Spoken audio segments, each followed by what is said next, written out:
in their own gendered positions in life, but run by laity. They're led by numeraries and supernumeraries who are laity that have dedicated their lives to the growth of this spirituality in ordinary people. They're serviced by Opus Dei priests who are there to assist and to support them in all of their spiritual needs, but very much a laity-run organization. So no religious in it, perhaps consecrated, but not. Again, yeah, to say in it, there are priests that are formed and they're Opus Dei members and they go through an Opus Dei seminary. They are dedicated Opus Dei priests. Their prelature is a special formation of the Vatican that gives them a worldwide diocese. Basically, they have their own.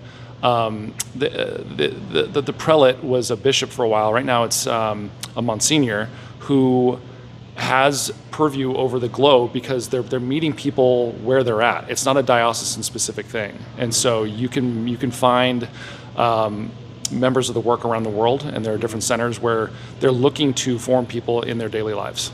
They could be in your schools, in your hospitals, in government office. You don't even know. You wouldn't know. Right. Well, that's so cool.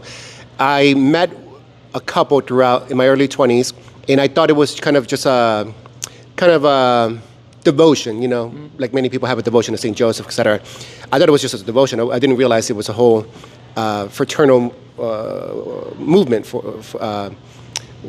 So then I heard that there was this team effort, and I could only compare it to when you go weightlifting, you could lift a good pump yourself.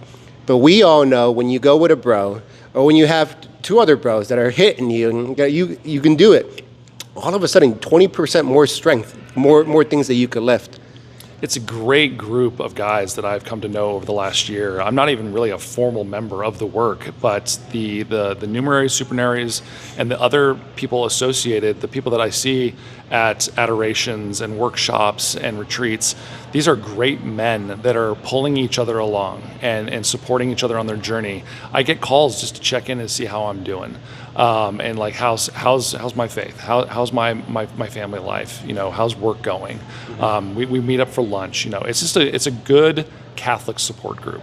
Yeah, and I'm sure you've heard of the cultural shift happening. Zoomers are turning more towards religion. Mm-hmm. Catholic membership has gone up. So there's these young men looking up somewhere. They're looking for guidance, and that's one reason why I'm part of this movement right now of media. Media communicators. You do it in your way, talking about St. Jose Escriva. I do it with my buddy with a glass of whiskey.